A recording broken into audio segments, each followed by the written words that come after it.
नमस्कार दोस्तों, ये क्लास डिजिटल सम की पांचवी और अंतिम क्लास है जिसमें हम लोग समझेंगे कि परफेक्ट स्क्वायर नंबर यानी वर्ग संख्या, पूर्ण वर्ग संख्या, वर्गमूल में डिजिटल सम का उपयोग कैसे करके और आप क्वेश्चन को आसान बना सकते हैं। तो डिजिटल सम अगर आपने नहीं पढ़ा है तो 5 वीडियो अपलोड हो चुके हैं, तो आप उसको जाके देख लीजिए। अगर आप डिजिटल सम नहीं जानते हैं तो समझ लीजिए आप कंपटीशन में है ही नहीं। तो मेरी आग्रह है आपसे कि यदि आप समझना चाहते हैं कि डिजिटल सम क्या है तो 5 क्लास पूरी डिटेल में मैंने कवर किया हुआ है डिजिटल सम को, वहां जाके आराम से आप देख सकते हैं। तो आज हम करते हैं आज की वीडियो पे बात कि आज हम क्या समझने वाले हैं। तो सबसे पहले एक चीज हमें समझनी है कि कोई भी यदि परफेक्ट स्क्वायर नंबर होता है ना, कोई भी यदि परफेक्ट स्क्वायर नंबर होता है तो उसका जो डिजिटल सम होता है, उसका जो डिजिटल सम होता है वो होता है 1, 4, 7 और 9। किसी भी परफेक्ट स्क्वायर नंबर का, मैं यहां लिख देता हूं परफेक्ट स्क्वायर नंबर, किसी भी परफेक्ट स्क्वायर नंबर का जो डिजिटल सम होता है वो होता है 1, 4, 7 और 9। और किसी भी परफेक्ट स्क्वायर नंबर का जो यूनिट डिजिट होता है यानी इकाई अंक होता है वो होता है 1, 4, 5, 6 और 9। या जीरो जो होता है वो हमेशा जोड़ा में, पेयर में होता है। 2 जीरो हो सकता है, 4 जीरो हो सकता है, या फिर 6 जीरो हो सकता है, इस तरह से आ सकता है लास्ट में। तो दो चीजें, ये चीजें जो आप अगर समझ गए कि किसी भी जो परफेक्ट स्क्वायर नंबर होता है उसका डिजिटल सम होता है 1, 4, 7, 9, और परफेक्ट स्क्वायर नंबर का जो इकाई अंक होता है वो होता है 1, 4, 5, 6 और 9। यानी यूनिट डिजिट क्या नहीं होता, जो यूनिट डिजिट होता है परफेक्ट स्क्वायर नंबर का वो कभी भी 2, 3, 5 और 8 नहीं होता। ये क्या होता है? 8 नहीं होता। ये मैंने क्रॉस कर दिया है। इतना चीज अगर आप समझ गए हैं तो आप अब क्वेश्चन को आसानी से कर सकते हैं। अब आइए समझते हैं एक और चीज। किसी भी परफेक्ट स्क्वायर नंबर का मान लीजिए इकाई अंक क्या होता है, ये वाला होता है।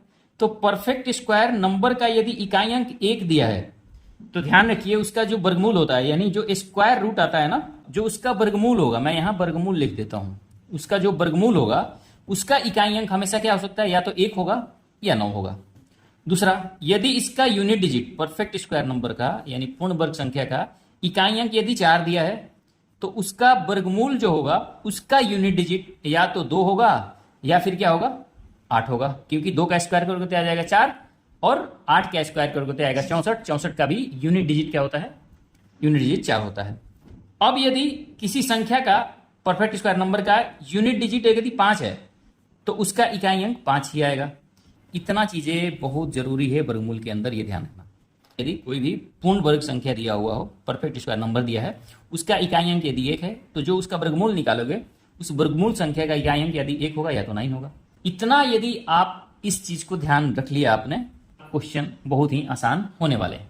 अब दोस्तों एक सवाल आपकी स्क्रीन पे दिख रहा है कि निम्न में से कौन सा पूर्ण वर्ग संख्या है, कौन सा पूर्ण वर्ग संख्या है, ये आपको ध्यान रखनी है। तो सबसे पहला ऑप्शन है 3164। 3164 में तो 4 आ गया, तो सबसे पहले अब याद रखिए पूर्ण वर्ग संख्या का इकाई अंक 2, 3, 7, 8 नहीं होता। क्या होता है? परफेक्ट स्क्वायर नंबर का जो यूनिट डिजिट होता है, यूनिट डिजिट वो 2, 3, 7 और 8 नहीं होता है। तो अब इसमें 2 ऑप्शन तो ऐसे ही छट गए, सी और डी। ये 2 ऑप्शन तो हो ही नहीं सकता क्योंकि इनका जो यूनिट डिजिट दिया हुआ है, क्या दिया है, सी का यूनिट डिजिट 2 है, तो ये भी नहीं हो सकता। कह रहा है कि जिसका भी यूनिट डिजिट 2 और 8 आ जाए वो तो हो ही नहीं सकता। तो ये 2 ऑप्शन तो खत्म हो गए। अब 2 ऑप्शन आपके पास बचे। पहला ऑप्शन बचा है 3164 और दूसरा ऑप्शन बचा है 4761। अब ये 1 और 4 यूनिट डिजिट होता है परफेक्ट स्क्वायर नंबर का। अब यहां क्या करना है, अब इसको डिजिटल सम देख लो।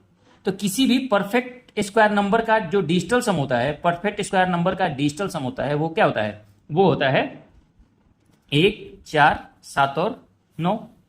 तो अब देख लो इनमें से किसका परफेक्ट स्क्वायर इनमें से मैच करता है। तो आप देखोगे 6, 3, 9, इसका आ गया 5, तो ये तो इसमें है ही नहीं, तो ये तो परफेक्ट स्क्वायर नंबर नहीं होगा। अब इसका देखो 6 और 1, 7, 7 तो 7, 14, 14 हजार 18 आ गया, 18 का डिजिटल सम आ गया 9, यहाँ 9 है। यानी ऑप्शन नंबर बी इसका सही आंसर है, करेक्ट है, कि यही जो 4761 है ये इसका परफेक्ट स्क्वायर नंबर है। 2 ऑप्शन हमने पहले छांट दिया था, 58, 92 और 62, 38, सी और डी। क्यों? क्योंकि इनका यूनिट डिजिट 2 और 8 था और किसी भी परफेक्ट स्क्वायर नंबर का यूनिट डिजिट 2 और 8 नहीं होता। 2, 3, 7 और 8 कहीं भी नंबर में दिख जाए यूनिट डिजिट तो समझ लेना कि वो नंबर परफेक्ट स्क्वायर हो ही नहीं सकती। तो सबसे पहले तो ये वाला अप्लाई कर लेना है। और उसके बाद जो बचे उसमें से देख लेना है उनके डिजिटल सम निकाल के कि किसका डिजिटल सम 1 4 7 9 आ रहा है। ये दो ऑप्शन हमारे पास बचे थे, सिर्फ एक का बी का ऑप्शन आ रहा है, डिजिटल सम 9 आ रहा है, तो यही हो जाएगा आपका ऑप्शन नंबर बी सही आंसर। क्लियर हो गया? आगे सवाल पे चलते हैं दोस्तों। अगला सवाल है कि निम्न में से कौन सी संख्या पूर्ण वर्ग हो सकती है। अब पूर्ण वर्ग हो सकती है ये आपको बतानी है। अब पहला ऑप्शन देखिए दिया है 87042। तो सबसे पहला काम जो करना है इसमें ये देखना है कि पहले यूनिट डिजिट देखनी है। तो 2 3 7 और 8 जहां भी यूनिट डिजिट दिखाई दे दे उसको तो परफेक्ट स्क्वायर हो ही नहीं सकता। तो सबसे पहले तो आ गया पहला ही ऑप्शन 2, तो ये तो यूनिट डिजिट नहीं हो सकता। दूसरा ऑप्शन 1 है, ये हो सकता है। दूसरे ऑप्शन में जो इकाई अंक है वो 1 है, ये तो हो सकता है। तीसरे ऑप्शन में 3 दिया हुआ है इकाई अंक, ये भी नहीं हो सकता। चौथा ऑप्शन में 5 दिया है, ये तो हो सकता है। यानी आपके पास जो ऑप्शन बचा हुआ है वो एक बी बचा हुआ है और एक सी बचा हुआ है। तो बी ऑप्शन जो बचा हुआ है इसका डिजिटल सम निकाल लेते हैं। 89401 दिया है, 9 खत्म हो गया, 8 1 9 खत्म, ये आ गया 4।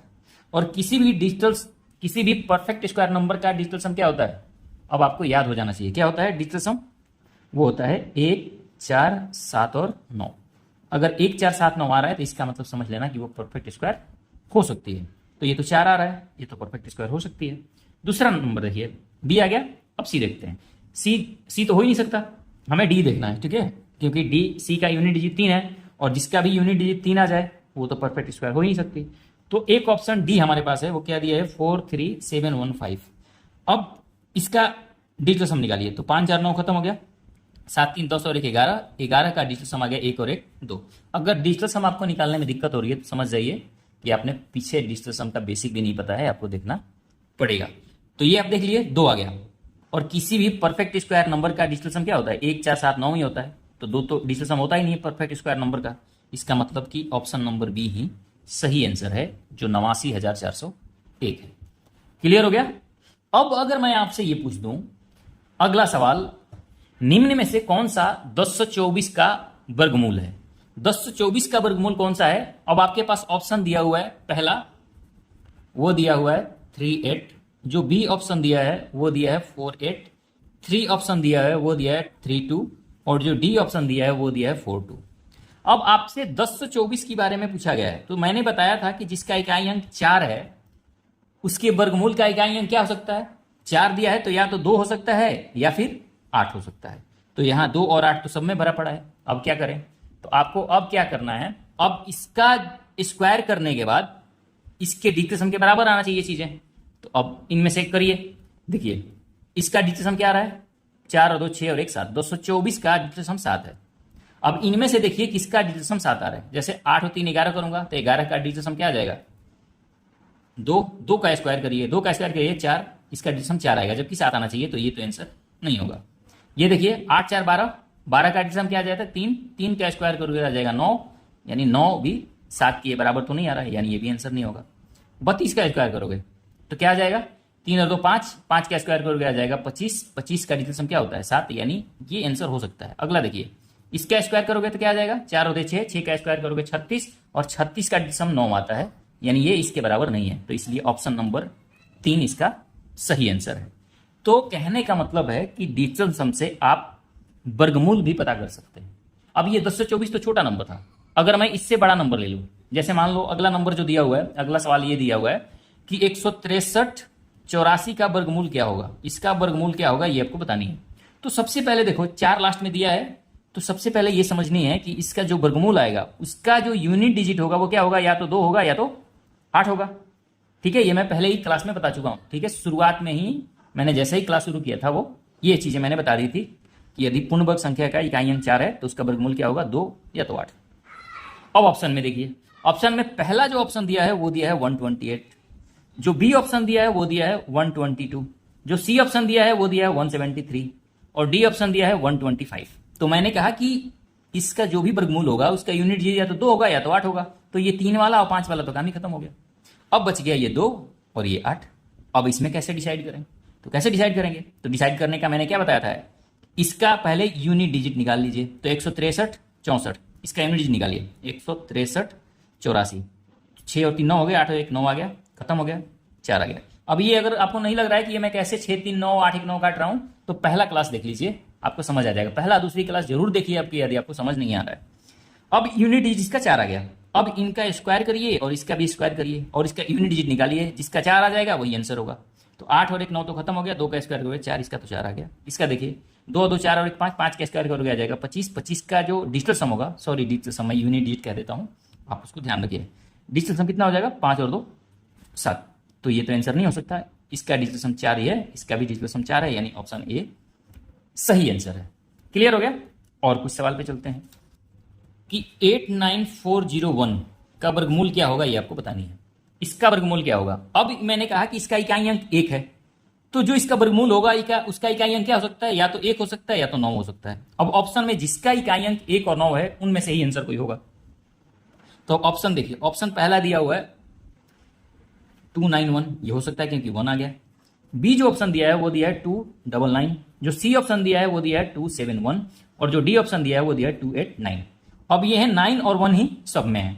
अब क्या करें, तो अब वही करते हैं, डिजिटल सम लगा लेते हैं। इसका डिजिटल सम क्या हो जाएगा, तो 9 खत्म हो गया, 8 1 9 खत्म हो गया, इसका डिजिटल सम क्या आ जाएगा 4। ये अंडर रूट इसका नहीं निकालना है, बस इस नंबर का डिजिटल सम 4 आ गया, ये आपको ध्यान रखनी है। अब इसका 4 आ गया डिजिटल सम, इनमें से देखना है कि किसका स्क्वायर का डिजिटल सम 4 आएगा।